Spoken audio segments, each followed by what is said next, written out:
This is the Mooks and the Gripes podcast. Hello, everybody. This is Trevor, wherever Paul. Paul, how are you doing? Doing good. Wherever I am. I don't know where I am, but I'm doing good. And we're also here, supposing that, Simon Thomas. Simon, we're so happy to have you as a guest today. I'm so thrilled to be here. Thank you so much for having me. So I think most of our listeners probably already know who you are, both as a podcaster yourself of Tea and Books, as a guest on Backlisted Pod a while back, which was a really fun episode to listen to. Your expertise shined through. But I do want to give you an opportunity to introduce yourself and tell anybody who hasn't had the pleasure yet of meeting you, and hopefully they'll get to know you in your various other places online. But if they're meeting you through this podcast, then all the better for us. This is a great pleasure.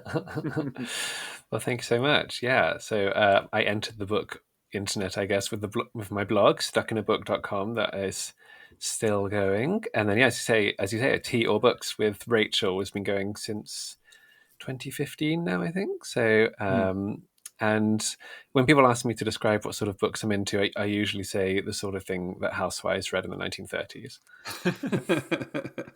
And I love that you gave a recommendation not too long ago for us. I think listeners probably, we've read your thoughts on, say, Jane Austen, which were great. And I think on Comfort Reads, you mentioned, just why it is that you relate so much to Housewives of the 1930s.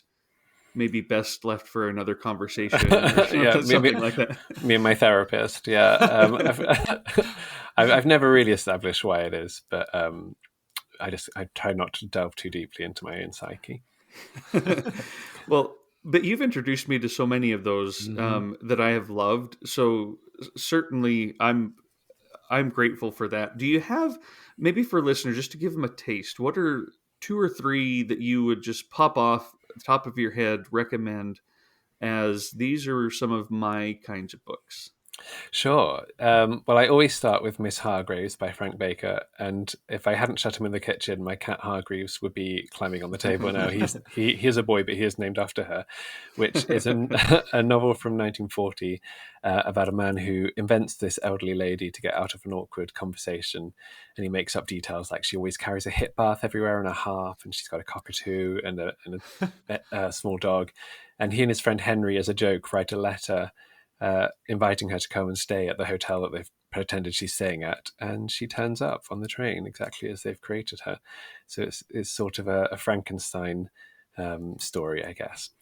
That's a fun one. For the Housewives in the 1930s, obviously the one that I mentioned, I think in that Comfort Reads mention was Diary of a Provincial Lady by E.M. Delafield, and it's got 3 sequels as well, which is I guess the Bridget Jones of the 1930s. She's a housewife and mother in Devon, and it's just a diary that's very self-deprecating, very very funny, very easy to read, and has been in print ever since it came out, which is not true of most of the books that I would recommend to people. And well, I'll pick a third of. Just looking around the room now to see. One that I know that I think you guys enjoy. Barbara Common's. I'm always keen that people try her, and I always recommend Who Was Changed and Who Was Dead as my favorite of the ones set during a flood and also a mass poisoning in a small village. That, in fact, my best friend grew up in that village, so I've visited the village many times and have looked at her house, but not quite got the courage to knock on the door and see who currently lives there. And has my favorite opening line of any book of The Ducks Swam Through the Drawing Room Windows. That's one I haven't yet read of hers, but I really need to. And yeah, I was going to say that's one of the dangers of reading your recommendations is some of them are so hard to find. Yeah, and it's nice that they are gradually, some of the ones I've mentioned have gradually come into print. As you guys know, I have the privilege of being a series consultant for the British Library Women Writers series, and so sometimes I can be the voice that calls them back into print, and it certainly makes them easier to recommend to people if I've managed to persuade the British Library that they want to reprint them. I think that's awesome. I was going to mention that you have a little more persuasive power than the rest of us in terms of if you like a book that's not in print, you might be able to bring it back. I think that's awesome. And you often will post things on Instagram that show the books that you're, first off, that you're finding at, say, secondhand stores or bookshops, or that you are bringing into the British women writers series, whether maybe not always ones you particularly have brought in, but that they're publishing. So it's just a great resource for anybody, but also just a delight. Simon, I don't know when we first met online, but it's always been such a pleasure. A long time ago. Yeah. I'm glad you're one of our friends. Me too. So we're here today specifically to revisit an old topic, but in a new twist. Several episodes ago, we did our Books About Books episode, but we focused it on nonfiction books, Paul and I. And we did that on purpose because we did want to come back and do one that was focused on fiction books about books. Whether, I guess, the books that we're going to be, that are referenced are fictional themselves too, or maybe about real books, who knows? But we're talking specifically about fiction today. And Simon, you're the one who, when I kind of said, hey, what would you like to talk about? I think this was what you brought up very first, was revisiting this and going at it from the fiction angle. I wanted to kind of hear your thoughts on that and maybe why it appeals to you.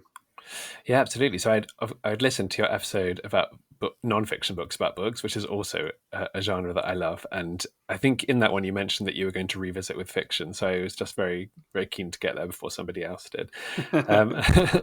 And yeah, I guess partly it's my love of, or our love of books permeates to it, like loving it as a topic as well as as a thing to have. Particularly, I don't think any of the ones I've chosen today are, but particularly books about bookshops or about libraries or people surrounded by books in some way or other. Always just a wonderful place to dive into. And if an author is writing about an author, then it also reveals a lot about the way they work, the way they think about the process of writing, whether they're trying to be autobiographical or not. I think it's always just fascinating seeing someone writing about their own craft, I guess. Yeah. Why do you guys like it? Oh, I think for some of those same reasons that you just brought up. Books are so pleasurable, and my own experience with having like a book that becomes a part of me in a way, or part of maybe even who I am. And some of these books, I think, go there and unlock that aspect of my life in ways that just a simple book, another kind of book, doesn't necessarily do. And so they're unique, but so fun. And I think they capture often that joy or that mystery or that sense of wonder and adventure or promise of a book. It's like you have a book, and then within it, a book that's even, you've got all that promise of a book, and then it also holds those other aspects to it within it. It's like a little Chinese doll, I guess. There's all these layers to having books about books and having books be a primary part about it. And I think too, so often, just by the nature of talking about books, you're drawn to those types of lives that we talk about so much on this podcast, that are kind of the quiet lives, or the people who are sitting there thinking about things and writing and doing things that, already appeals to me. So I think that's definitely one of the draws for me, is just the types of people who are highlighted in books about books. And then I was thinking about it too, like growing up, I think there are certain books, at least for me, that kind of helped build my love of reading. And often so many of those involved characters who were big readers, Matilda for Roald Dahl or something like that, where, as a kid, you see these people who love books and they escape, or they find all this pleasure in books. And so I think that has a big part of it for me, is just, it was formative to me as I was young. So that's what we'll be talking about, and we'll get back to that in general. But before we go too far into this subject and start talking about specific examples and whatnot, Paul, what have you been reading? Yeah, I have been reading a book called Jawbone by Monica Ojeda, and it's out from Coffee House Press.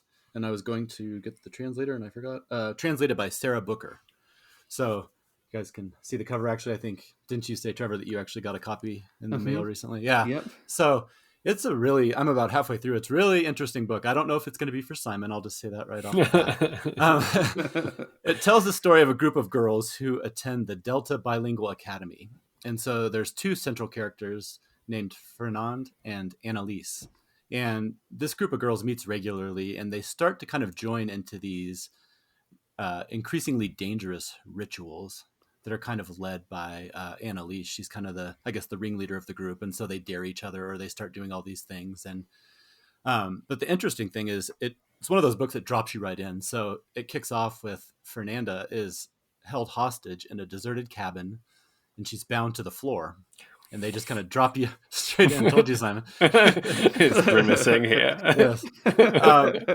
So yeah, the author does not mess around. You are immediately dropped into it. But it's really interesting. It's kind of, peppered with lots of pop references and slang, because you're dealing with these, teenage girls. And it mixed in a term that I didn't actually know anything about, which is creepypastas. Did you guys know that term?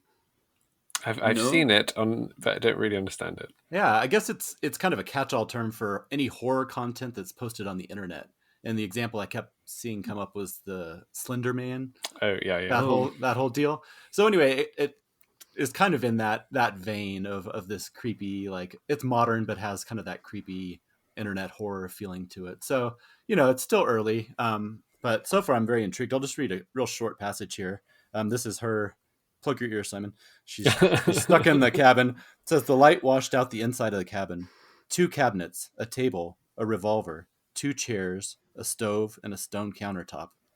There was something sinister in the transparent whiteness that lit the semi-empty space, and she could see that it was broad and deep, like the inside of a white whale must be. Miss Clara had made them read the chapter, The Whiteness of the Whale, from Moby Dick, and though she remembered little of its content, she had a clear sense of the meaning. There was something unnameable and unsettling in whiteness. So just a little snippet. But like I said, I'm about halfway through. I'm still trying to figure out exactly what I think of it. But if nothing else, it's very intriguing, and it's kind of a page turner. So yeah, I'll report back. But I like it so far. And it refers to one of the best chapters of Moby Dick, and that still haunts me myself. I know. It made me want to read it again. That might be something I need to do later this year. How about you, Simon? Do you want to bring us back from the creepypasta? Yeah, I think I'm reading probably the opposite of that book. I only started it this morning. The Scent of Water by Elizabeth Gouge from the early 1960s, but with a sort of sensibility of rather earlier. I did a list on my blog the other day of 10 authors that I'd never read and intended to. And Elizabeth Gouge was on that list. I subsequently remembered that I had actually read a book by Elizabeth Gouge, but there were enough people in the comments recommending that I do read something by her that I took this one off my shelf. And it's about a woman who's just retired, aged 50, because apparently you could do that in 1960 something, and has inherited a house in the countryside from a sort of distant relative whom she only met once when she was about 8. And she lives in London. She's not sure if she can cope with moving from the big city to a tiny village, but obviously she does, because otherwise the novel would not exist. And so yeah, in the early scenes, I've just got to her moving in, finding it very beautiful, meeting her new maid and the gardener and the local people, and it seems like it's going to be very gentle and lovely, basically. So she's also in a house in the middle of nowhere, but rather happier. Yeah, I think I'd pick that one. Yeah. As she describes the room, it's a little more pleasant. Exactly. Well, I mean, it's also falling apart and sort of maybe has mice, but in a sort of fun rural way. So they're nice mice, like in Cinderella. For now, anyway. Yeah, we've not had the first midnight yet, so maybe they will turn into manservants or something. Oh. Well, so I am reading, speaking of Coffee House Press, Mark Haber's forthcoming novel, St. Sebastian's Abyss, which is really good, and I'm really, really enjoying it. Paul, I know you're a fan of Reinhardt's Garden, and I haven't read that yet, but I'm definitely on top of that now, because I really am enjoying St. Sebastian's Abyss. The way this is written, it's like little, almost rants, almost. Think of Thomas Bernhard a little bit. They're 2 former best friends who are both art critics, and they both were the only thing they ever wrote about or cared about, it seems to be, is this painting, St. Sebastian's Abyss, by a Dutch Renaissance painter, Count Hugo Beckenbauer. All of that's fictional. Speaking of, this could be another topic, books about art or something like that. I would love that. So there's a lot of talk about this this painting in the book, but what's going on is one of them has decided that he is going to die in Berlin, which is where this Dutch painter died, because all the best minds are buried in Berlin. He's going to be part of it. And so he writes to his friend, in quotes, relatively short email that when his friend prints it out is 9 pages long. And his friend is flying across the Atlantic to go and be with this estranged friend now. They've had a falling out, and I don't entirely know why, but certainly these are prickly personalities. I can get it just by, some of the insights. I'm like, yeah, I wouldn't be friends for very long either. But anyway, both of them very knowledgeable about this art, and there are little mysteries about it in and of itself that I'm enjoying it very much. And they're told in these very short chapters. It's almost like as the guy is flying across, he just has these little bursts of memories or of of anger, whatever he might be feeling in the moment. And it's pretty fun. And so I thought I would just give you a little bit of a taste of it. This is from chapter 11, which is on page 13. So you know how quick these are moving. Wow. Schmidt, which is his friend's name. Schmidt hated anything new or modern, art especially. I was from the United States, a relatively new country, said Schmidt. Schmidt was from Austria, which he called an ancient country. Whenever Schmidt and I argued, invariably about art, and more specifically about St. Sebastian's Abyss, he would resort to calling the United States a second-rate nation and explain that, having been born and raised in the United States, unequivocally a second-rate nation, a lethargic infant of a society, a babbling baby of a drive-through culture, my opinions could only be infantile too, indulgent and crass and, like the United States, requiring centuries, perhaps epochs, to mature. Simon, like is that how you feel coming to talk with Paul and me today? Babbling babies. It's like I read it myself. We appreciate you bringing so much to us. Anyway, it is a funny book, and just really interesting. And another topic, I really do love books about paintings, books about art, some of those mysteries. Michael Frayn's Headlong, for example, is just so much fun to me. And it I don't know, that kind of stuff intrigues me. Bring up a good heist. I like that kind of stuff. But it can be just as, I think it also is very much about the art and the history of the art that someone might be trying to steal, that intrigues me. So, yeah, that sounds really good.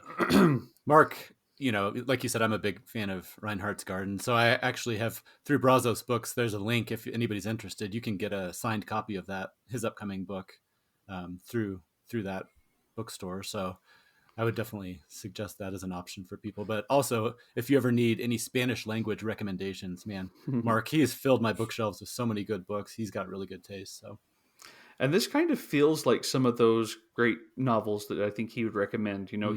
There's a bit of a rhythm to it that feels. There's a lot of kind of a repetition, an insistence that we don't often have, I think, in English, but that comes out in some of these, Spanish novels, and definitely St. Sebastian's Abyss has that mind that's a little bit perturbed and just has to kind of keep on angrily, circling around certain things. It's a good one. Nice. All right. Well, Paul, will you drop that in the show notes then? The link to be able to pick up Mark's book signed. So yeah, we'll do. All right. Well, similar to the art, the art in this book, let's get back to our topic at hand then. And I'll just say I love it when a book simply shows up in another book. I mean, it can be very simple. Like I remember going back to, I can't remember if it was kindergarten or first grade, reading, the teacher was reading Bunnicula to us. And Simon, is that... I'm looking very blank. I don't know what is this? So this is This is a book about a vampire bunny. Sure. Well, now you say it. Okay, yeah. Yeah, and it's definitely very popular in the 80s among children. And they probably, well, it was a husband and wife who wrote it, and she unfortunately died either shortly after it was published or maybe even shortly before. But he carried on, Dean Howells, I think, he carried on the series, and I loved him as a kid, loved him.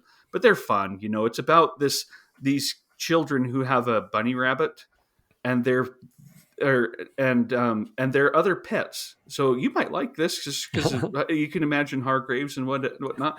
But there's a cat and a dog who are convinced that the new rabbit is a vampire, and it will go and raid the pantry and suck all of the juice out of like the carrots at night. So wow. Okay. Anyway, back to why I'm bringing this up. Even in that it's book, explaining a lot about a generation of Americans to me, I think. Yes, you can now know where we're coming from. Anyway, I still remember that one of the children of the family was reading every night. He'd read a chapter of Treasure Island, and he'd kind of talk about it with his pet in the room or whatever. Just a chapter a night throughout the story, and it brought it was exciting for that child. And I can't quite remember, but I feel like the animals liked to go there too, just because of the atmosphere that it brought about. They weren't like listening or anything. They just there was something pleasant about that time together reading a book like Treasure Island. Now, as a child, I had not read Treasure Island, but I was so excited for the day to be able to read it. And I wanted to read it just like this kid did, one chapter a night. I looked forward to when we had our first son. I was excited to read Treasure Island to him, in a similar way. And we did that.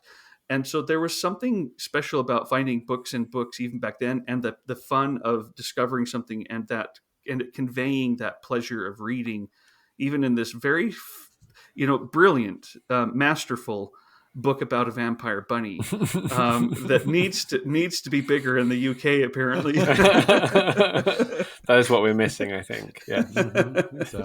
Oh. Anyway, and the book didn't even play a big part in the story. It was just something about the texture that really appealed to me, and that's one of my first memories of finding a book in a book. And when that's the part I walk away with, even as a very young child, I think that was I knew who I was back then. Even yeah, exactly. Well, I mentioned Matilda earlier, just same kind of experience. But when I was looking at some books online for this episode, there's actually reading lists that are all the books that Matilda reads from the library, for example, and it's all the classics and everything. So that whole idea, like you said, of even if you're not old enough or you're not yet ready to read some of those, it gets it on your radar as a kid, and it just makes you realize how exciting it could be. Literature isn't scary. It's something to be kind of, excited about and look forward to. I really like that too. Did you guys read Enid Blyton? I don't know how much she was across the pond. No. She's very prolific, and I think now quite out of fashion. But I used to love.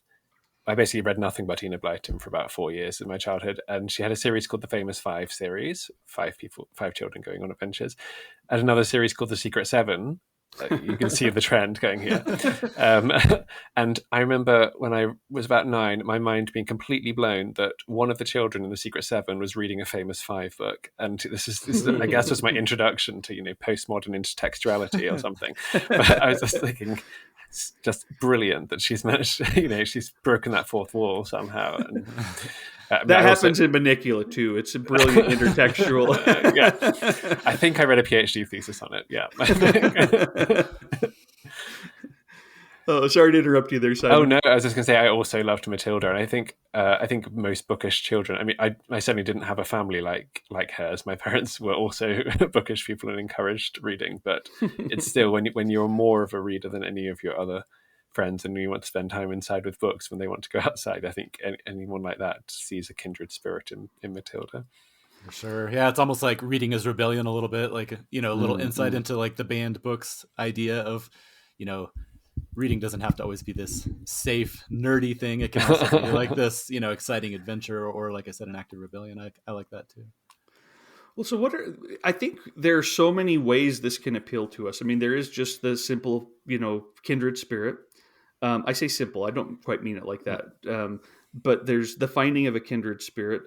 But Paul, I think you have read Roberto Bolaño's 2666. Simon, do you have any familiarity with that one? I'm afraid not. No. It's a massive, big, weird book. But the very first part is called The Book About the Critics. And it's this group of critics. I mean, honestly, it's kind of like St. Sebastian's Abyss, kind of there's that Spanish language connection again. But these critics have an author that they are obsessed with and that they are trying to understand more about. And throughout the book, they'll just start talking about these fictional books that in this author's oeuvre that are, and it's just the titles. It's just, again, the sense of connectiveness, and that they have got this whole other world within the book I'm reading. There's this whole other world of his catalog of books. And Bolaño did that a few times. He's got like Nazi literature in the Americas, which is just a bunch of fictional, it's a catalog of books that don't exist in our world and authors that don't exist in our world, but it's talking about that kind of authoritarianism. It's an interesting book, but it's all about these books. It's like almost like a reading catalog, or something like that. And I don't know what it is about that kind of stuff either that intrigues me. I mean, you'd think that would be exceedingly boring or pointless. Why read a book catalog about books that don't exist? But it is something about that opening up. There's a big imagination there. I mean, I don't know. Any other thoughts on that, or other reasons that you enjoy when a book shows up in your, in a fictional book you're reading? I mean, I do like some of the same aspects that we've talked about with our podcast or with Simon's podcast, where you have a piece of paper and a pencil right there and you're jotting down either books that they bring up that you've been meaning to read or that you've never even heard of. A couple of the books that I'm going to talk about later today are really good and dangerous about that, because they just add so much to your TBR pile. So I love that aspect of it too. It seems like no matter how much you read and talk about literature, there's always these books out there. You're like, either how have I not read this yet, or I've never even heard of that, so I like that part of it. Yeah, I did once go through the Provincial lady books that I mentioned earlier and writing down all the books that she mentions there. And some of them, that Oliver Twist or something, are obviously not obscure, but then there were others. She mentions The Priory by Dorothy Whipple that I then went and read and really enjoyed, and various other things that some of which didn't really have much of an audience after when they appeared in her book, but they're sort of crystallized as a reading taste for forever, that you can go and do the Provincial lady reading diet or something. That's a lot of fun. So when I was we are going to be doing our lists here in a second, of 3 of our favorite books about books that we want to talk about. And this was hard. When I was putting my list together, I probably had a list. This might have been my biggest list we've ever done, Paul, really? That I had to whittle it away down. I mean, I have my 3, and I'm happy with them. But if I'm just counting here, 1, 2, 3, 4, 5, 6, 7, 8, 9, 10 more that are potential honorable mentions. Several that I wouldn't necessarily put on my list, but I thought about. And maybe we can talk about some of them. We know we don't have any idea what's on each other's lists, but I also know that none of them have like the name of the rose. I don't think either of you brought the name of the rose up on yours. That's another, example of a book about a book. It's this mystery within it. It's this book takes place in an old English, or is it English? Maybe it's probably Italian or something. Anyway, yeah, probably an Italian monastery. I just think of all monasteries as English because of my reading. They've got a lot more of them in Italy than we have. I don't know why I thought that, but anyway, an old monastery, medieval monastery, and they are copying books. These are the monks who are writing down books, and there's a lot of weird things going on there. It's a bit of a messed up society. There's a mystery and a murder. There's all this going on, but also at the heart of this story is they have a copy of Aristotle's book about comedy, whereas we don't have that one. It doesn't exist anymore. We know he wrote these books, but they don't exist anymore. So there's this hidden book there. He's got a book about tragedy, he's got a book about comedy, and they have the one, they have both, and yet they're trying to hide it and make sure it doesn't come out. And I love that kind of speculation too about lost books we know exist, or I would love it someday if someone just cracked open a cave and inside were the other pieces to the epic poems by Homer, the other bits of this Trojan War epic, because it wasn't just the Iliad and the Odyssey. There were others that he wrote. There are all kinds of ancient plays that that were written that we know about, because in the records, like, oh, this play won the best play of the year award, and then but it doesn't exist anymore. And I think it would be great to find those. And so I do love it when things like that pop up into books. And The Name of the Rose is a good one for that. Just a little aside about Umberto Eco. I don't know if I said his name right, but the author of The Name of the Rose. If you ever get a chance, and maybe I can drop this into the show notes too, there's a video of him walking through his personal library. Oh, I've seen that. Oh, it's wonderful. Yeah. Miles and miles, isn't it? Yeah. Yeah, it's amazing. Oh, I could just watch that on loop for the rest of my life. It's and he seems to know where everything is. He's just, I know, because he walks, like you said, for it seems like a mile, and then all of a sudden he goes right to this one shelf, doesn't even pause, and he just grabs the book he was looking for. I'm going to veer into nonfiction for a second. I'm going to break the rules, but just because you mentioned that, there's a great book by Jacques Bonnet called The Phantoms on the Bookshelves, just translated from French by somebody. And it's basically about people who own tens of thousands of books. And he is one of those people. And he's much less organized than an Echo than he is saying it's just always easier to buy another copy than to try and find it. Seems like valid reasoning to me. Well, and Simon, I remember we did a podcast together a while back, and you taught me a valuable lesson. There's a difference between acquiring books to read and acquiring books because you love that book. You didn't say it quite like that, but it was basically, the lesson was, it's okay. It's okay, right? The sense that you have to read every book that you own, or have to buy a book and read it immediately, that's its own thing. You may have that, but there's also another part to this, which is, collecting and having books that you love on the shelf because you love books. Yeah, I remember I heard you quoting that in the episode, and I hadn't remembered saying it, but I was very glad I did, because I think buying books and reading books are entirely separate pleasures, and they just happen to overlap. So that's how you put it. Yeah. That's a better, that's a better summation of how you put it. Like, yes, exactly. I'm not sure that your podcast partner Rachel necessarily agrees with you on that. Oh, she's such a colour of books. Yeah. Although we did do an episode where she came and looked at my bookshelves, and she did reluctantly agree that they weren't as overwhelming as she thought they might be. You don't have the 10,000 books in the labyrinth. You're not quite going the whole Borges realm. No, not yet. One day. To go much sort of lower brow than Echo and Aristotle. They're not real books, I guess, but I always love when Agatha Christie writes with Ariadne Oliver. So Ariadne Oliver is a friend of Hercule Poirot's who appears in quite a few of the books, and she is a very thinly veiled version of Agatha Christie herself. She has, I think it's a Finnish detective rather than a Belgian one. She has all these, she gives away plot things of these fake books, or the difficulty of making a detective from a country whose culture you know nothing about, and all that sort of thing.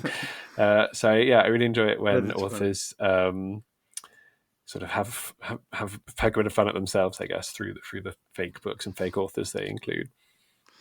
I'll have a little bit of that in my list. Not of Agatha Christie. I try not to bring up Agatha Christie because I don't think Paul knows who that is. Even despite all the bullying, come on, Paul. I know. I'm digging in my heels every time he mentions it. No. I'm trying to figure out if bringing it up like this gets Paul closer to reading it, or further and further away. Closer, for sure. Closer. I'm not as much of a rebel as I pretend to be. Sometimes I like books that also talk about the trouble of books, the potential trouble of books. I mean, I'm not someone who believes in the trouble of books quite the way these are, but I'm thinking of Penelope Fitzgerald's The Bookshop, which is a lovely book and so interesting and great to read. It's about a bookshop. We've brought it up before because we've talked about bookshops on the podcast.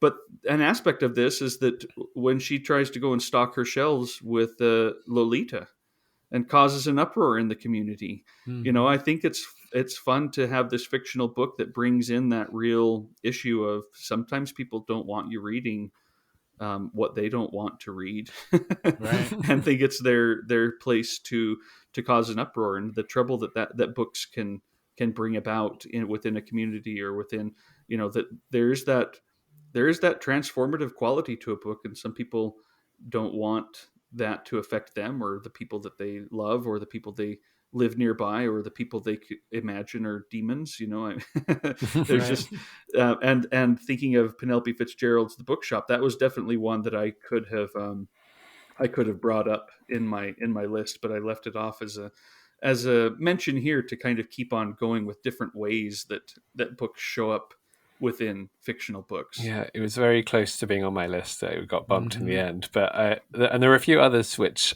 are either fully or partly about bookshops that I almost included. I love Keep the Aspidistra Flying by George Orwell, which starts with this wonderful scene in a bookshop where it goes through lots of writers contemporary to when it was written, which I think is the late 40s, maybe, or somewhere around then. A lot of sort of names that don't mean anything to us now, but at that time, anyone reading them, it was like a sort of shorthand for where they fell in intellectual and social classes. And Riceman Steps by Arnold Bennett from a couple of decades before that as well. This is this wonderful antiquarian bookshop in there. And I guess with both of them, the bookshop was maybe too peripheral for me to put it on my list of three, but I did want to mention it. And then a completely different twist on the bookshop, Parnassus on Wheels by Christopher Morley. Have you guys read that? I'm trying to think when he wrote it. I can't remember. American novel from the first half of the 20th century, I think, where the gentleman sells a donkey carrying a bookshop to a lady who decides to leave her maybe husband, maybe brother, whichever dominant male she's living with at the beginning of the book. She rebels and just travels around with a donkey that's carrying some bookcases and starts selling books around the country. It's a really wonderful book. That sounds great. That reminds me, I don't remember where it is, somewhere, I believe in South America, there's been photos of somebody who travels over the mountains, and it's basically like a bookmobile, but it's on a burro, and he has boxes of books on either side, and he delivers them to all the different children in the villages. So yeah, very similar. Yeah. In theory, that's my dream job, I guess, maybe. Stop for lunch and read for a little while. Exactly. I'm sure it's not all as idyllic as it seems like, but it sounds kind of nice. What about books where the fictional book that is the subject in it, the author actually tries to put passages from it inside of it? I'm thinking of Possession by A.S. Byatt, where you've got these, again, critics or scholars looking back 150 years to these other authors and their letters and things like that to each other, and their poetry. And A.S. Byatt, the author here, actually has pretty lengthy passages of this poetry that she has made up for this story, and I think it's pretty brilliant. I mean, there's also Italo Calvino's If on a Winter's Night a Traveler, which is about a bunch of false starts. Misery, by Stephen King, has the actual chapters from the book he's writing for his psychotic fan, which is kind of fun. Even Cloud Atlas has these little passages from these other books, or you can almost look at it as each book is within this other books. You're reading the book itself is another book in this universe. And, I think things like that are pretty fun too, when you see an author really, playing with their own style in order to bring in another fictional work within their work. Yeah, I like that too. And I know people roll their eyes at J.R. Tolkien when he goes off on some of his poetry or songs, but I have a soft spot for him, and I've always enjoyed those parts where it's like, he created entire languages, entire poems, and entire backstories. Like, any author who puts in the work and actually has that much love for their work to do that automatically, I may not always care for it, but I personally kind of respect that, and I enjoy it. I'm one of those people who read Possession and skipped the poetry, I'm afraid. So I think I really enjoy it if it's maybe spoofing, like when Woodhouse puts in a bit of an author thing, or even in Orlando, where we get bits of the poem that Wolfe is mocking Peter Sackville West of the Land, sort of spoofing it. That sort of stuff I like, but I think when they're being serious, I'm just like, well, just write a different book if you want to write that book. But Italo Calvino is a very good example. I was going to bring up if On a Winter's Night a Traveler, because it's kind of a blend of the two. I mean, he takes it fairly seriously, but there's definitely a little wink to the reader. He's playing a lot too, for sure. He is. Yeah, I love that book. I have started it, but I didn't get very far. But I will go back to it.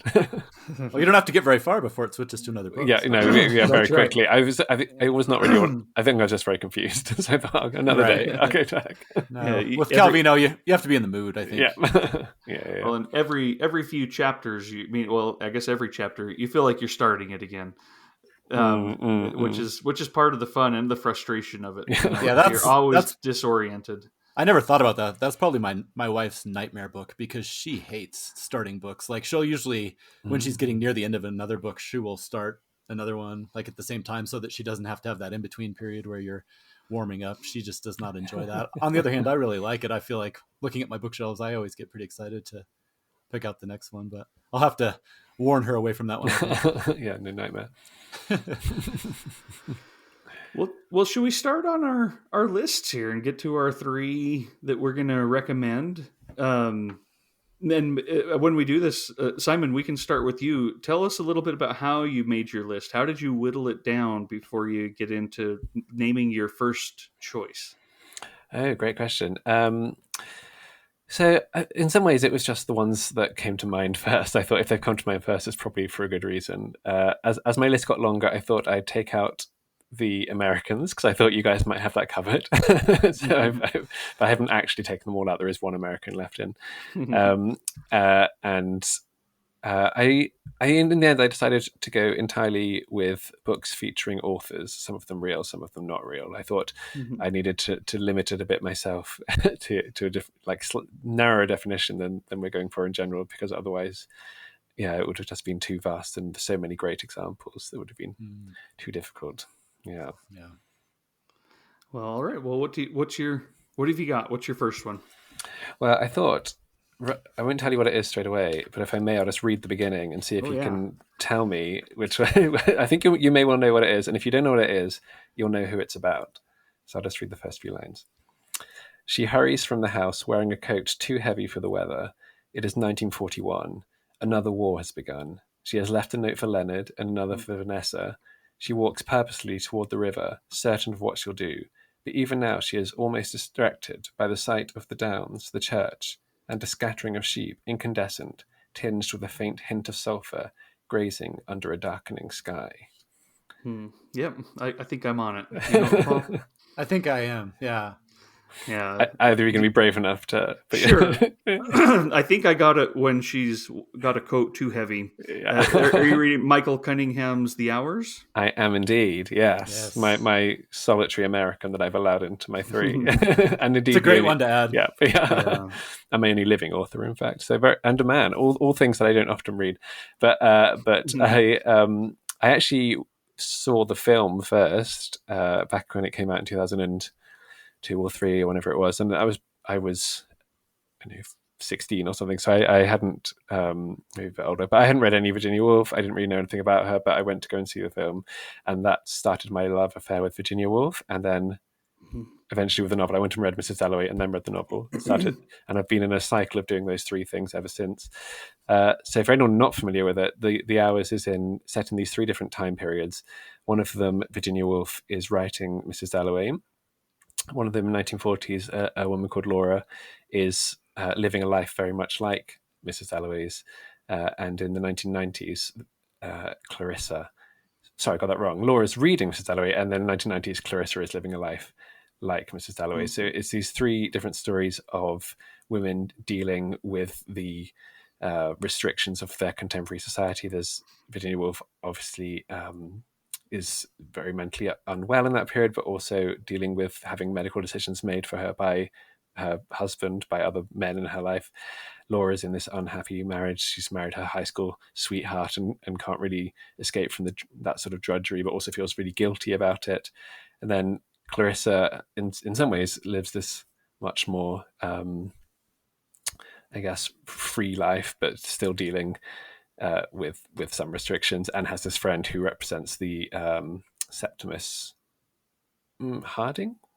Is that his name? I think so. Yeah, character from Mrs. Dalloway, who has AIDS. And yeah, I think I love Michael Cunningham in general. I've read nearly everything he's written, but I think this is his masterpiece. I think it's such a brilliant way of using that source novel of Mrs. Dalloway without being just too imitative, or anyone trying to write with the shadow of Virginia Woolf looming over them is going to look worse because she's so brilliant. But I think the way he deals with that is really clever, and it's fantastic. I'm assuming you guys might be familiar with it.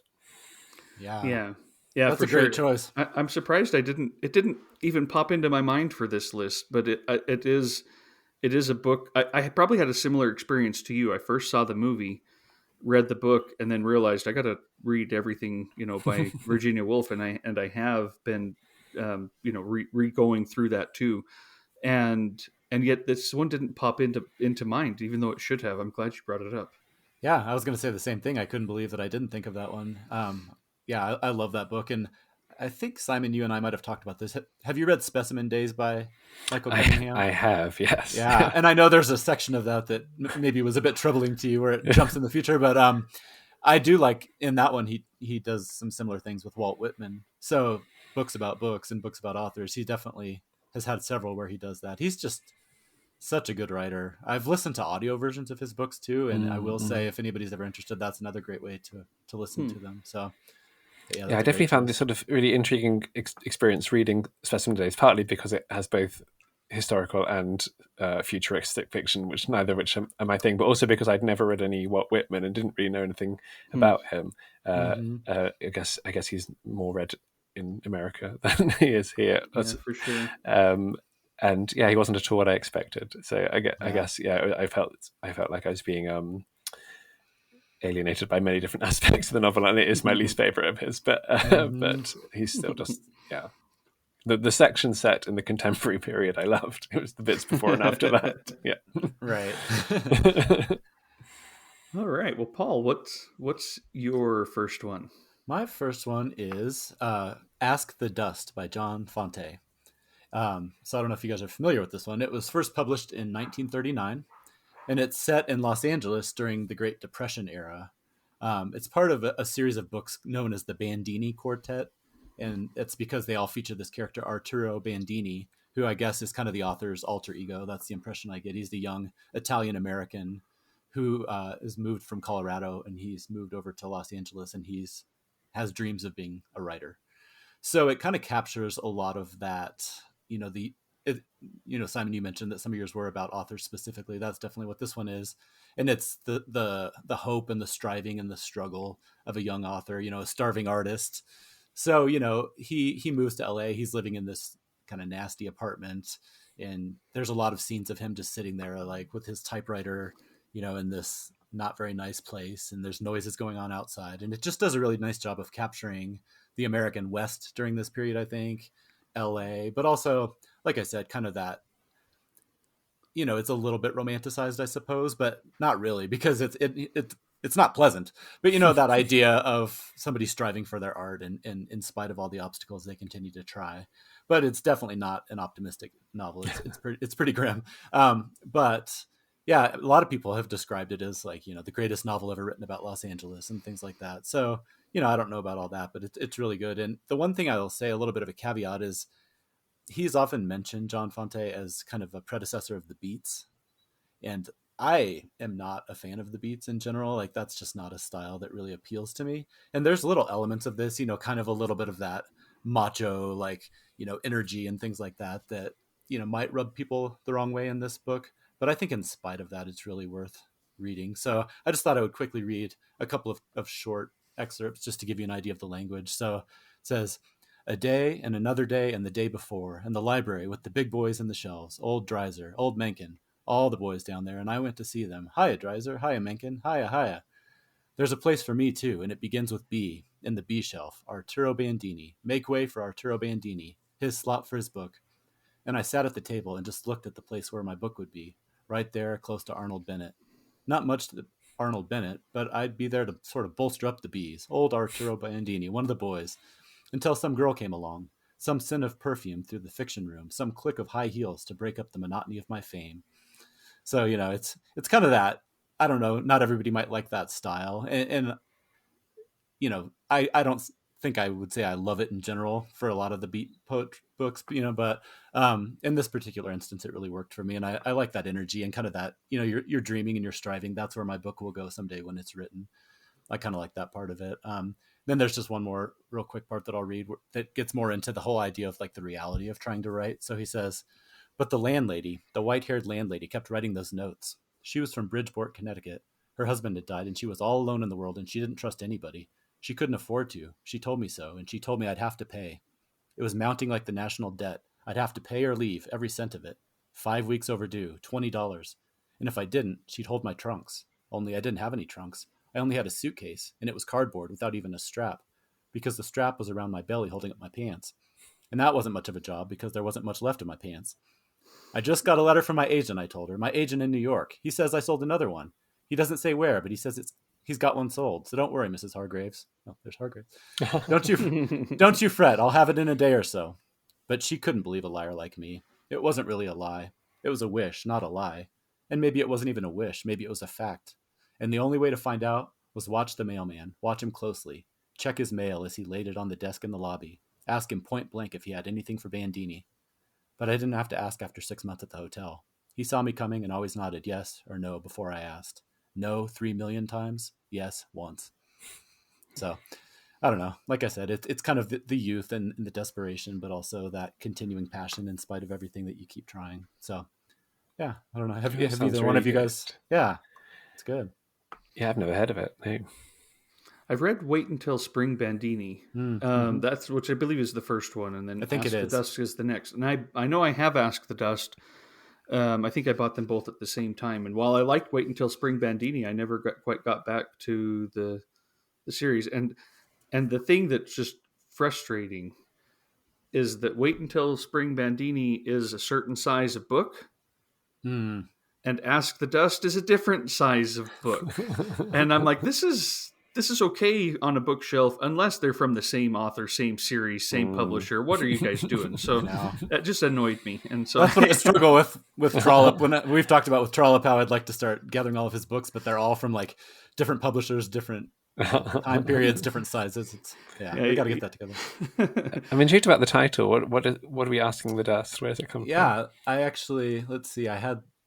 They said it comes from, I never know how to pronounce his name. Is it Newt Hampson? Do you know how? K-N-U-T? I think they do pronounce the K. Yeah.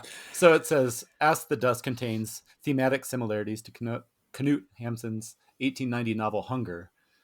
Fonte was a great admirer. The title Ask the Dust derives from the novel Pan from 1894, in which Lieutenant Glahn tells the story about the girl in the tower. And this is a quote from that novel. It says, the other one he loved like a slave, like a crazed and like a beggar. Why? Ask the dust on the road and the falling leaves. Ask the mysterious god of life, for no one knows such things. So apparently it came from a quote from a Thompson. In some ways, I feel none the wiser, but I know. Like it. I'm glad I could clear that up for you. All right. Well, get ready for my first one. Have you guys ever read Inferno by Dan Brown? No, I'm just kidding. I'm just kidding. I'm just kidding. About to hang up.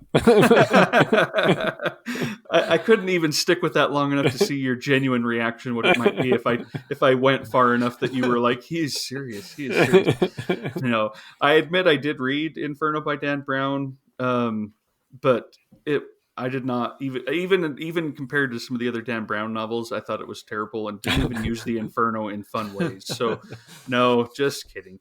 However, my first one is still a bit of a cheat. So hopefully, because it's not Inferno by Dan Brown, you'll still be okay with my cheat. We shall see. It is a Cesar Ira novella called Art Forum.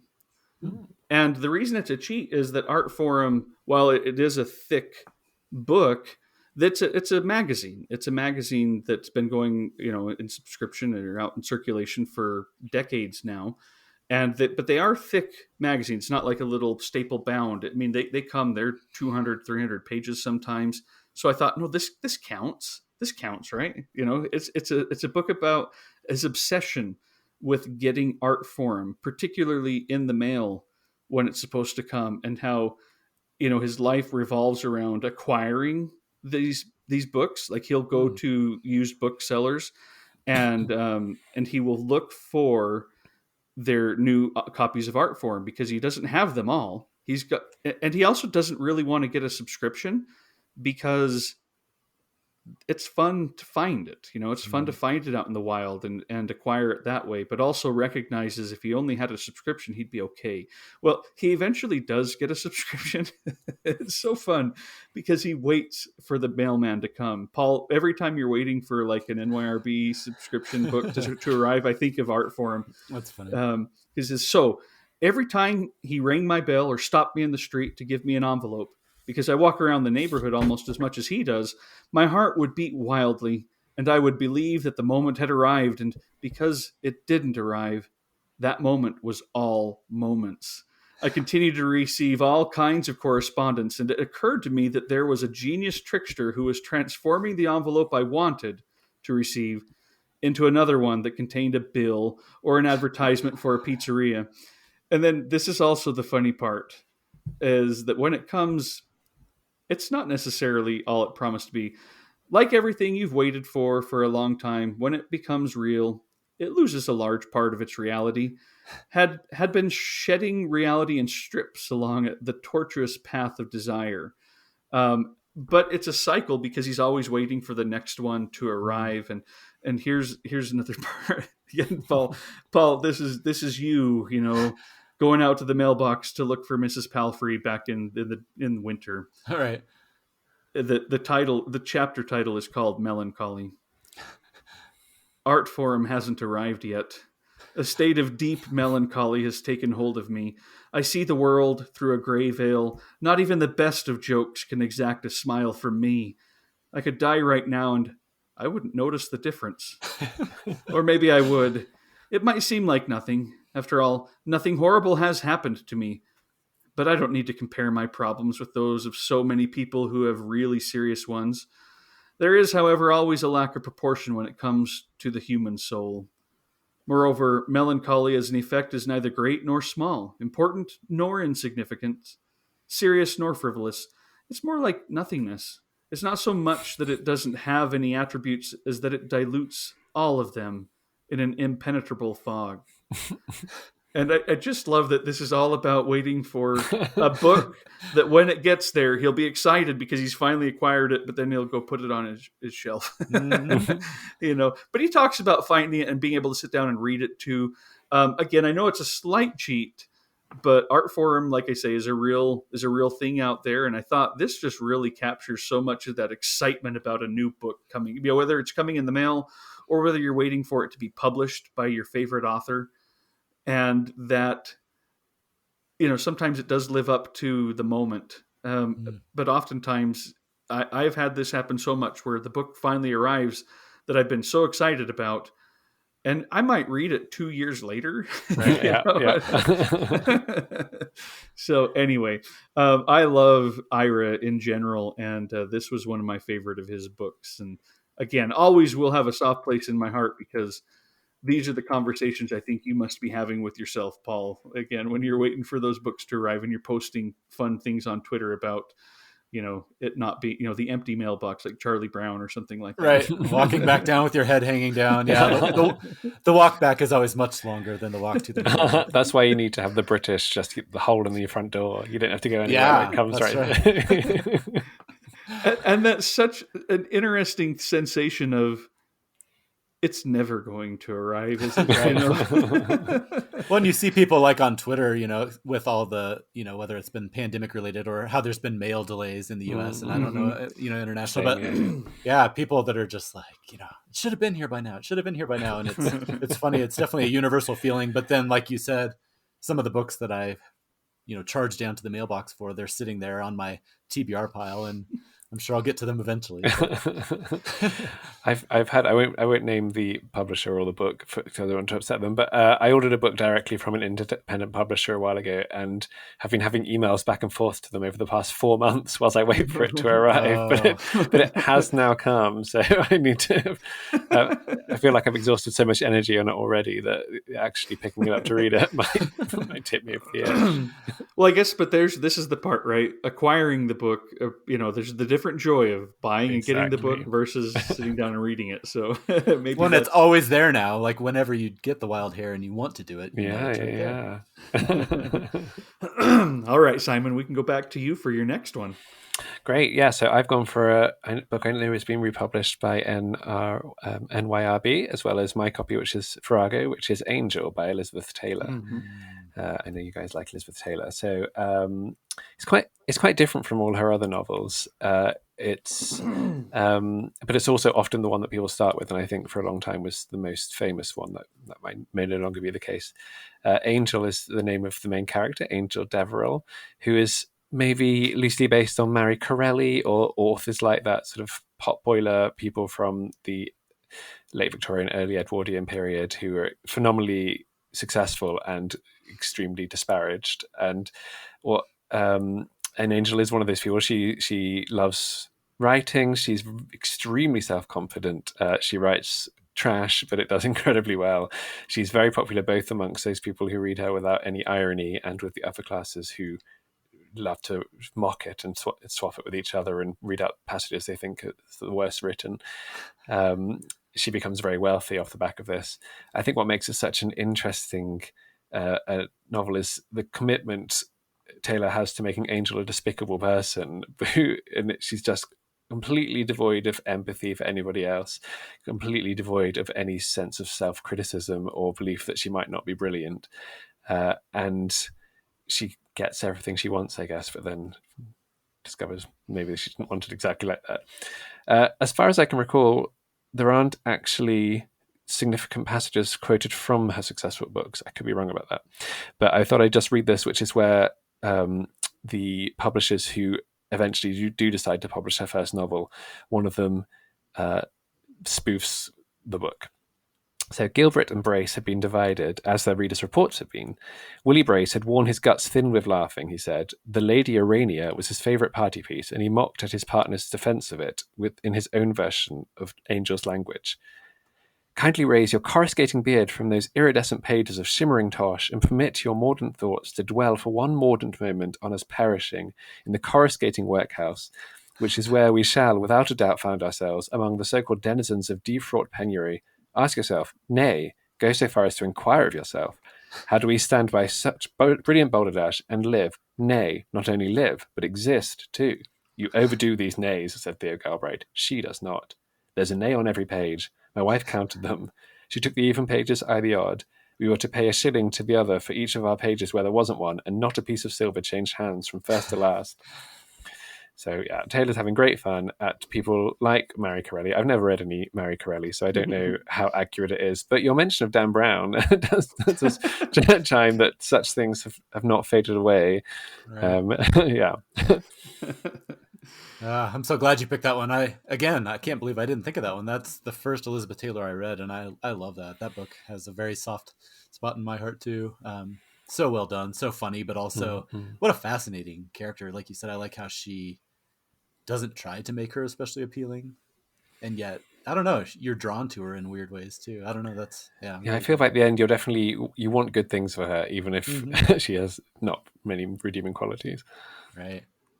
Have you read that one, Trevor? I have, yeah. I love Elizabeth Taylor. She seems to have a book that could pop up on almost any of our lists, because didn't I bring her up last week? Yeah, I did, even with the Jane Austen episode, just because of the way that she has that similar plot of in Palladian of a young woman who is kind of ruined by the book she read as a youth and wants to live out that life when she goes to work as a governess for a family, and thinks, well, it's just a matter of time before the husband falls in love with me and things like. I mean, she just seems to have all these various different types of plots and stories, and we need to do an episode that's devoted to her someday. Oh, yeah. So, Yeah, I love Elizabeth Taylor. Mm-hmm. Paul, Which was the oh, first go one ahead. you read? I was just intrigued which because Angel was my first Taylor as well. But where did you start, Trevor? I think A Wreath of Roses Mm. was the first one that I read, and that train scene at the beginning made me a big fan Yeah. immediately. Like I have a thing on my blog called the Pantheon, like authors I know I'm going to read everything that they, Mm. you know, presuming I live long enough, but these are the authors I want to read whatever they wrote. And I think I put her on there before I'd even finished A Wreath of Roses. Mm-hmm. And I have never looked back as I've gone through. I haven't read them all yet, but I'm, closing in on that milestone. And never has there been one where I've been thinking, oh, dang, that was a dud. She's one Palladian's of those. probably my least favorite, but even that I still remember really well and think about quite often. She's one of those where I do that silly thing where I love the two that I've read so much that I'm like slowing down, and I'm afraid. But it's just not a smart thing to do. So I think need she's to. got 10, so you I should know. keep going for a bit and then slow down when you only have 2 left. Yeah, Yeah. I need to up the pace a little bit here. I once No, I went do to that too. I once went to a day of talks about her, which it featured various people who'd known her, including Elizabeth Jane Howard, who turned up quite late to the panel she was meant to talk on, and she went down in her motorized wheelchair down to the front and knocked over a lectern. But and then she started talking about Elizabeth Taylor and her family, and said some quite disparaging things about her children. Obviously, not realizing that her children were also on the panel, Oh, not recognizing. And I was thinking, Elizabeth Taylor would love this. This is definitely gone on one of her books straight away. It was wonderful. That's funny. oh, that is funny. All right. Let's see, Paul. What's your next one? So my next one might be able to be considered a bit of a cheat, kind of like your last one, but it's Drifts by Kate Zambrino. And the reason I say it might be a little bit of a cheat is I read it the first time, and I think I got about 3/4 of the way through thinking it was just a memoir. And so, it's one of those books that we keep talking about that kind of defy categorization a little bit, I think. A lot of people describe it as autofiction. I guess Zambrino herself talks about something called the I novel, which I guess is a literary genre in Japanese literature. And it's kind of confessional literature where the events correspond to the author's life, but it's fictionalized. So I'm walking the tightrope here a little bit. It's on the line. But yeah, so the narrator of the book is someone named Kate who is writing a book called Drifts. So there's some more of our meta. But yeah, so she's really struggling with writer's block, and she's finding it very difficult to focus. She's distracted throughout the day by her dog or different events in the neighborhood or the internet. She finds herself, Googling things or checking her inbox. She says like an oracle to remind myself that I still exist.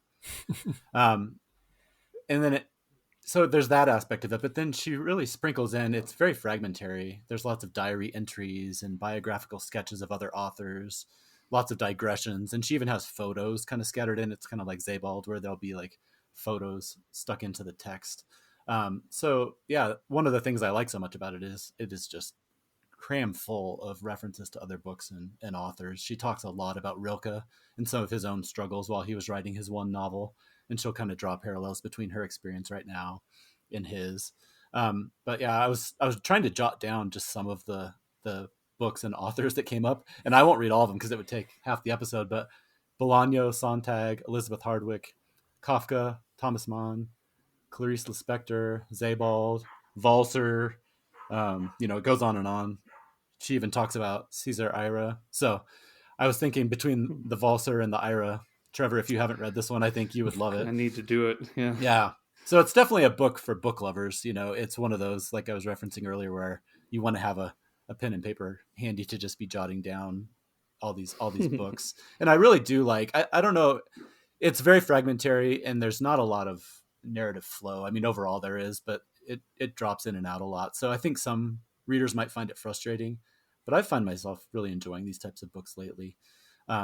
So I'll just read a couple of real quick excerpts here. She says, "For some time, I've been interested in the writing one is doing when one is not writing. I email often throughout the day with Anna, a more successful writer living in a different city. We've both been under contract for our respective novels for several years. Art is time, Anna writes me. A novel especially, it must be slow. It must take the time it needs. All that summer, I attempt time. I try not to let the days bleed. I attempt to be in the room, outside of the internet. That summer, along with my daily black journals that accumulate in rows like gravestones, I begin keeping a notebook that I think of as the Drifts notebook. Its cover a canary yellow that matches my copy of Walser's The Tanners, which I read in short increments each season, never finishing. So, that gives you a little idea of it. And then there's one more section. She'll talk a lot about, a lot of writing is not the actual art of writing. It's the sitting there and thinking, and to an outsider, it might look like you're not even doing anything, but that's a big part of the act of writing. And so she says, but I am working, taking notes and thinking. Not just laziness, I've decided, but what Blanchot calls déseoeuvrement, translated variously as inoperativeness, inertia, idleness, unworking, or my favorite, worklessness. A spiritual stance, more active, like decreation, the state where the writing of the fragment replaces the work.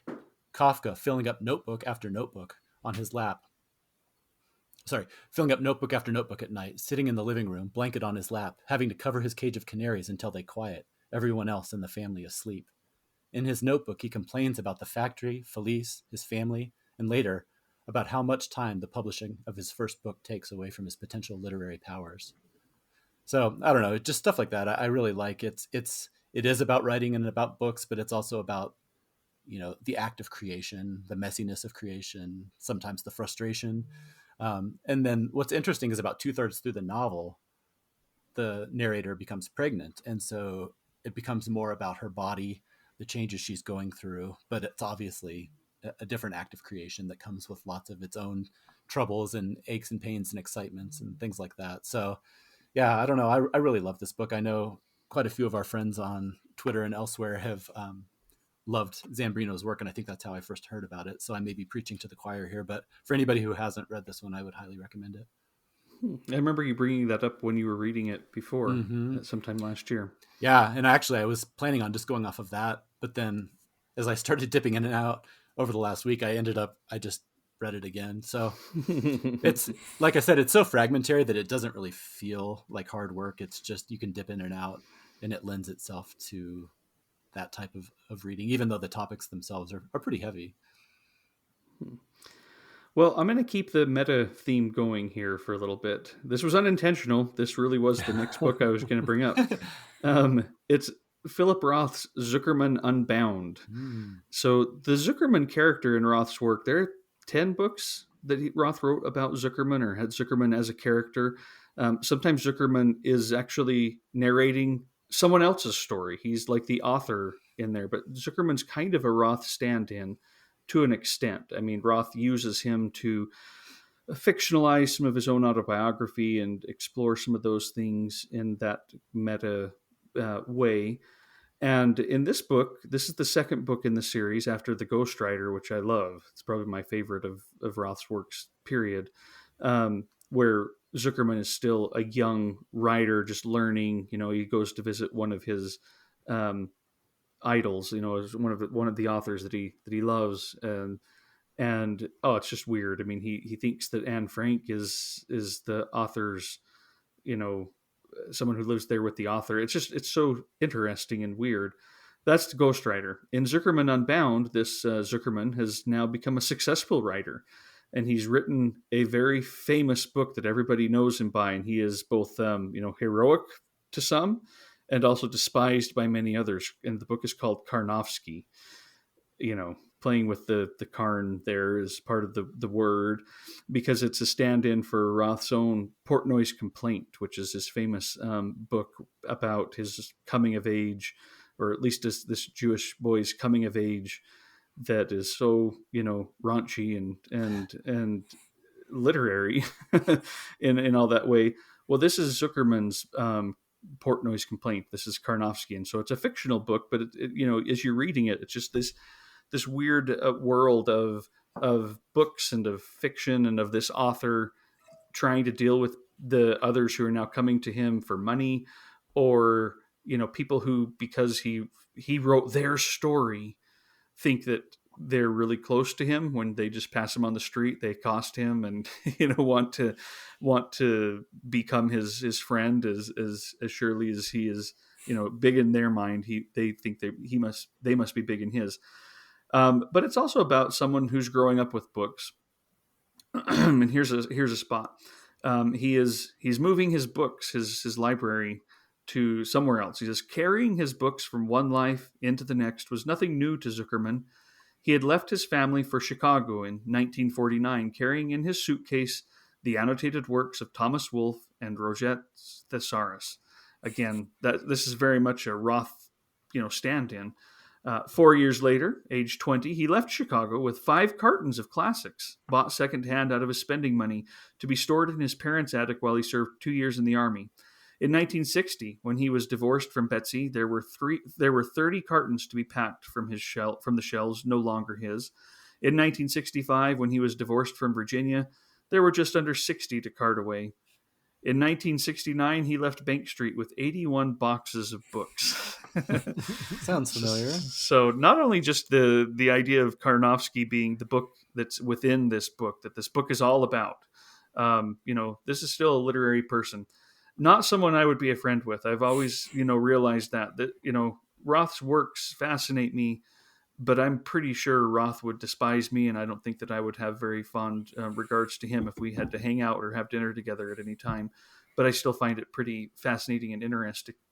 And this was a big book for me as I was, younger, trying to, and it just again opened up so many other things. And the Zuckerman books, I love them. I love this whole series. It gets on with the America trilogy with American Pastoral, for example, in there. And just a interesting, pretty good and great stuff in here from an exceptionally problematic author. Right. No, he definitely is, but you can't deny that in spite of all the problems, when I've read those, I mean, he's a great writer too. Mm-hmm. Not a great person, but a great writer. And I've read probably 4 or 5 of the Zuckerman books. Okay. And I especially love American Pastoral and The Counterlife. Those 2 in particular are great, but I need to go back and explore more of his stuff soon. Simon, Philip Roth? I've not read a word of it, Roth. I think I've never quite got past the problematic personality bit, to be honest. Not that I'm against necessarily reading books by people that I don't think I'd like, but when they're sort of big white men of American literature, I think I'm already fairly predisposed to not want to read them. So I think it pushed me over the edge. Yeah, this is like a book on this list that I wouldn't necessarily recommend unless it sounds like exactly your thing, because I have issues with him, and they were compounded, so much last year by the debacle of Blake Bailey's biography coming out.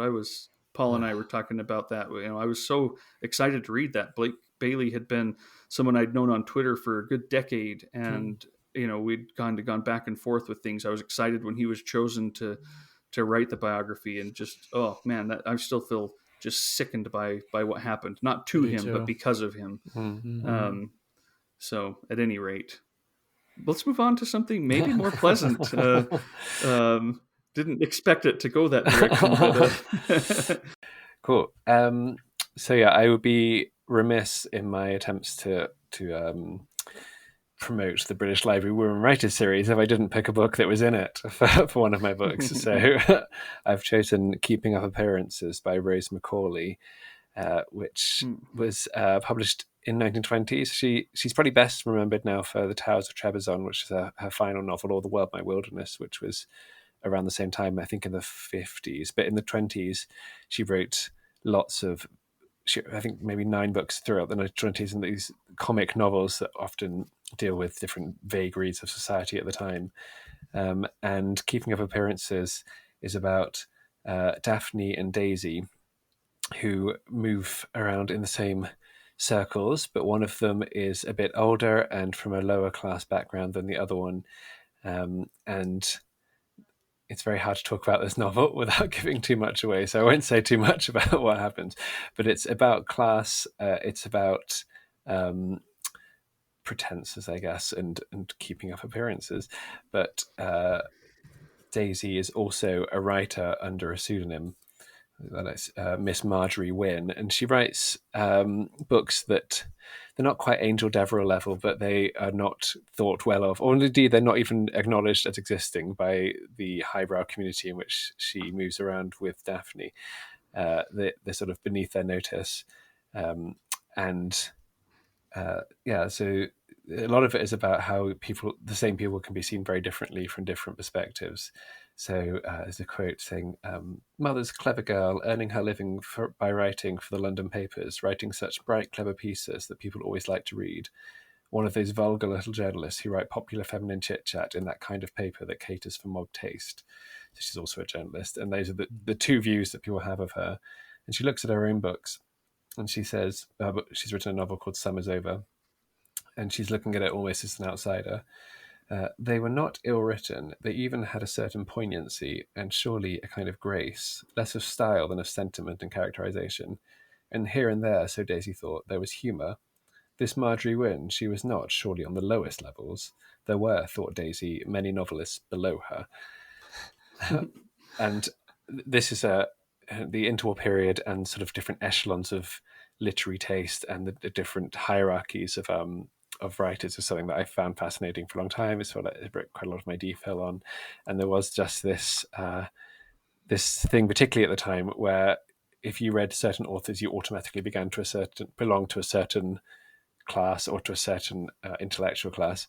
And I think that doesn't exist quite so much now. There are some people like Dan Brown where we might dismiss people, but also you're equally likely to read something trashy and then something highbrow and then something in between in a way that perhaps didn't happen in the 1920s, or at least wasn't believed to happen. And I think, Rose Mccauley's really funny, really good at poking fun at social mores, the particular Britishness of tiny class distinctions, I guess. I'd recommend it because I recommended it to the British Library to reprint. Have you guys read any Rose Mccauley? No, The Trials of Trebizond is perpetually the next NYRB classic book I'm going to pull from the shelf. I just haven't started it quite yet. Like, I always pull it down and then I'm like, oh, let's see, what ones do I want to read? Well, that one's always on my list. And then this one. And then I put it back and go with whatever the other one was. So would you recommend it as another one? Or would you recommend this one today instead? Well, I think the Towers of Trebizond is great. It's mad. It's it's a very odd book, and bits of it I have not dated particularly well in terms of race relations. But I think her 1920s stuff, not just this one, but things like Dangerous Ages or Potterism or Crew Train, all of which are back in print now. I think she's much more whimsical and flippant in those books, but I think still with interesting things to say. And to me, they're much more to my taste. I think there's certainly a school of thought that would say that her later stuff is better, but I disagree with them. Interesting. Yeah. She's not on my radar at all, so I'm really glad you mentioned that. I always like when there's someone who I've heard the name, of course, but I just don't know anything about her, so I'll have to do some research. Yeah, one of my favorite facts about her is that she had a brother called Orley Mccauley. I bet you he loved his parents for that. Yeah. Oh. All right, Paul, let's go with your, I guess, final one. My final one, yep. So I think, I could be wrong, but I think this might be one actually, Trevor, that I might have discovered from your blog years and years ago. You'll have to tell me if you think I'm right. Too Loud a Solitude by Bohemil Hrabal. Is that something that you wrote about years ago? I don't know. I've definitely talked about it. I know I've talked about it with David on a podcast. I don't know if I ever wrote about it. Okay, well, maybe it was the podcast then, but yeah, this is I love this book. My wife bought this one for me. I was looking in the front cover and we wrote down, she bought it for me as a Christmas gift back in 2009. And I remember sitting there by the Christmas tree, just reading it immediately. It's like 97 pages and I read it that day, I think. And I've since read it a couple more times just because it is short, but also it's just so compelling. It's narrated in the first person by the main character, a man named Honta. And he has been compacting trash for 35 years. And he works in this underground little basement area that just every day kind of steadily fills up with waste paper and trash that's poured down through this hole from up above. And it turns out that often that trash includes banned books and different art prints and things like that are poured in from above. So, the vast majority of them are destroyed by him. He puts them in the compactor and crushes them, and they go on their way. But we also come to learn that he saves and preserves many of them as well. So he's portrayed as kind of a odd little hermit, and he's an alcoholic and not formally educated. But it's kind of fascinating because through all of his years of doing this, you realize he has really read a lot of these books, and he will drop in all this knowledge and these obscure references that you wouldn't necessarily associate with somebody that that the way he's portrayed. So I'll start just reading a little bit from the very beginning. It says, "For 35 years now, I've been in wastepaper, and it's my love story. For 35 years, I've been compacting wastepaper and books, smearing myself with letters until I've come to look like my encyclopedias. And a good 3 tons of them I've compacted over the years. I am a jug filled with water, both magic and plain. I have only to lean over, and a stream of beautiful thoughts flows out of me. My education has been so unwitting I can't quite tell which of my thoughts come from me and which from my books, but that's how I've stayed attuned to myself and the world around me for the past 35 years. Because when I read, I don't really read. I pop a beautiful sentence into my mouth and suck it like a fruit drop, or I sip it like a liqueur until the thought dissolves in me like alcohol, infusing brain and heart and coursing on through the veins to the root of each blood vessel." I think that might be like one of my favorite quotes ever about reading. So good. Yeah. I know, so good. So, like I said, one of my favorite details about this is that he often works really slowly, which he gets in trouble with his boss. But the reason he's doing that is because he is picking out the stuff that he wants, but also he'll carefully arrange items that he's about to crush into these bales, and he'll arrange it so that works of art are on the outside of the bales. So it's almost like he's creating these little works of art, even though he's in the act of destroying art. So I don't know. I really like that part. And then, so the whole thing is sprinkled with lots of wonderful quotes about reading and books and art. But there's a section, one more that I'll read that might sound familiar to us and to some of the listeners out there, about when he's coming home from work. And he says, "I go home walking the streets silently and in deep meditation, passing trams and cars and pedestrians in a cloud of books. The books I found that day and am carrying home in my briefcase. Lost in my dreams, I somehow cross at the traffic signals, never bumping into street lamps or people, yet moving onward, exuding fumes of beer and grime, yet smiling because my briefcase is full of books, and that very night I expect them to tell me things about myself I don't know. On I go through the noisy streets, never crossing at the red. I walk subconsciously, unconscious, half asleep, subliminally inspired, with every bale I've compacted that day fading softly and quietly inside me." And then there's, just one more little piece that I want to read about when he gets home, because his house is just full of books. "For 35 years now, I've been throwing each bale into a high-stress situation, crossing off every year, every month, every day in the month until we both retire, my press and I. I've been bringing home books every evening in my briefcase, and my two-floor apartment is all books. What with the cellar and the shed long since packed, and the kitchen, pantry, and even bathroom full, the only space free is a path to the window and stove. Even the bathroom has only room enough for me to sit down in. Just above the toilet bowl, about 5 feet off the floor, I have a whole series of shelves, planks piled high to the ceiling, holding over 1,000 pounds of books, and one careless roost, one careless rise, one brush with a shelf, and half a ton of books would come tumbling down on me, catching me with my pants down. And when there was no room for even a single edition, I pushed my twin beds together and rigged a kind of canopy of planks over them, ceiling high, for the 2 additional tons of books I've carried home over the years. And when I fall asleep, I've got all those books weighing down on me like a 2-ton nightmare." So I don't know. Yeah. It makes us feel better about ourselves, right? We hardly have any books. But that part is also really fascinating, because he has this feeling of guilt because he's basically murdered or crushed so many of these books over the years, that he kind of has this paranoia that someday all the books are going to have their revenge on him and kind of cascade down on him and take him out. So yeah, that book, I mean, it's just, like I said, it's so slim, but when you think about how much is contained in there, it's pretty amazing. Just, clearly when you get some of the historical context of him as a Czech writer at that time, there's a lot about censorship and the role that he's playing, but also he's helping to preserve literature. And so it's, the ephemerality of literature, but also the long lasting nature of art. And, it's one of my favorite books. So that one's great.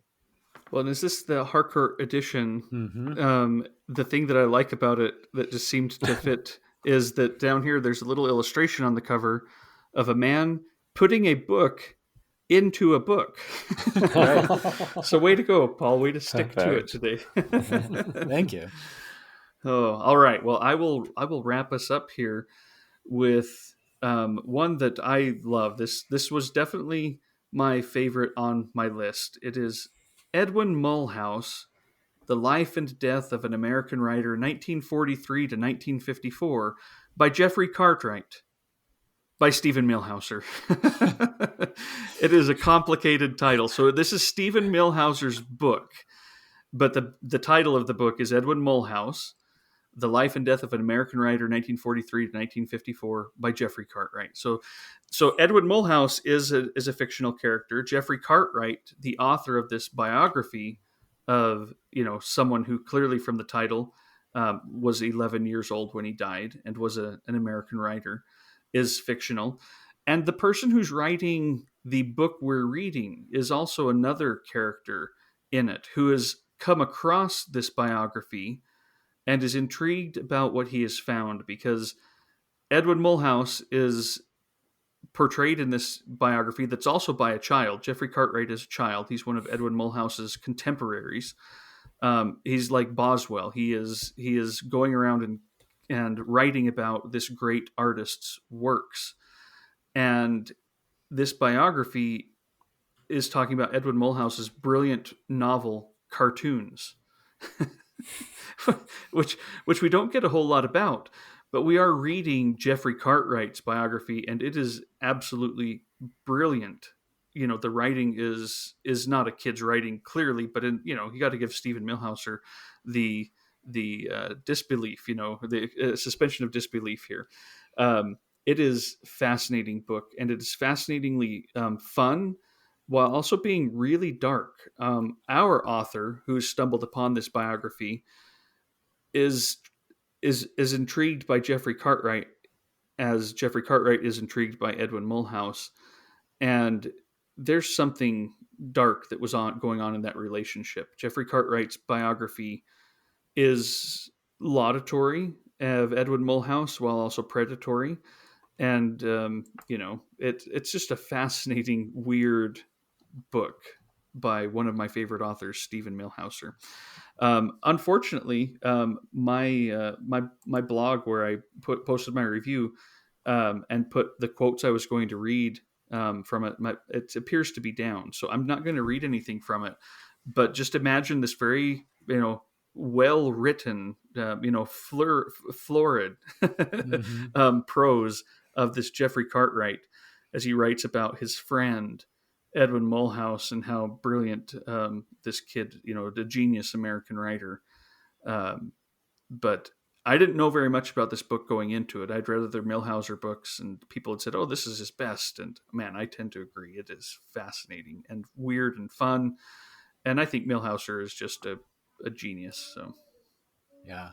I'm glad you mentioned that one. I love that book. That book has some of the strongest writing about childhood, just the way that, like, through a child's lens. And like you said, a lot of times it'll be through a child's lens with an extra twist. I mean, there's a knowingness that is not childlike, but some of the scenes in particular of when they're going to school or like in one of the kids' bedrooms and stuff, like, have stuck with me. I think he is an absolutely amazing writer. I think he's obviously best known for a lot of his short stories, but just the way his mind works, he is such an interesting guy. And to see him be able to carry that out for an entire novel was a great surprise for me, because you never know when somebody who is kind of a short story specialist expands. I don't know the timing of when this one came out compared to a lot of his stories. I think was this one 1972? I mean, this was one of his oldest. Yeah, so maybe that was it.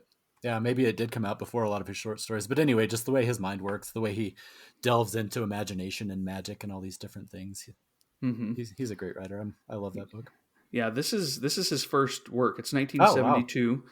And then he wrote Portrait of a Romantic in 1977. And it's only in the 1980s that we start getting collections like in the Penny Arcade about his short story collections. But he definitely went more to the short story side. He's only written 4 novels, one of which won the Pulitzer, the Martin Dressler, which I also I love that one too. But man, I've got all of his short story collections over here on the shelf, and I love digging into them. They're just fun. Is that he's not even very well known here, Simon. I mean, he won the Pulitzer, but I think he's one that people would never, like, even people who follow books don't probably register who he is or that he won. Yeah, so I'm wondering I've not heard of him, but I wouldn't like to speak on behalf of everyone here, I guess. So nobody in the UK knows. I mean, yes, if he was writing after 1950, there's a strong chance that I haven't heard of him. So, and it's not so much geographical as it is. We've now finished the episode with me having read none of the 6 books that you've recommended. So lots of new recommendations for me.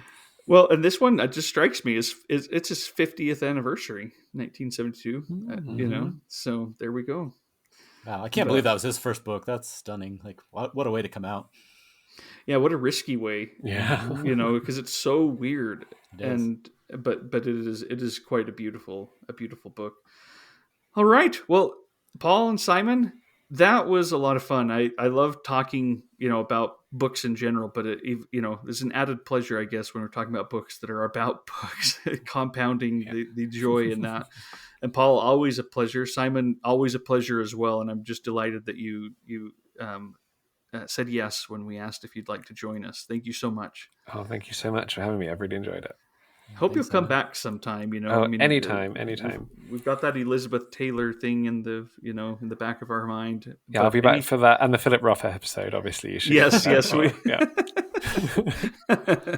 All right. Well, listeners, we will be back in a couple of weeks with another episode. We've got something fun in store for that one that will affect a future episode too. We'll just leave you with that little teaser, I guess. But always nice to hear from you. Please let us know your thoughts on books about books, and we will share some of them hopefully in the future. Thanks so much, everyone. Thanks. Thank you for listening to this episode of the Mooks and the Gripes podcast. You can follow the Mooks and the Gripes and get show notes and book and film reviews at mooksandgripes.com. On Twitter, you can find Trevor at Mooks and Paul at bibliophile. You can also get information about future shows on our Patreon. If you'd like to donate to the show, anything and everything, even $1 a month, helps and is deeply appreciated. You can become a patron at patreon.com/mooks. Until next time.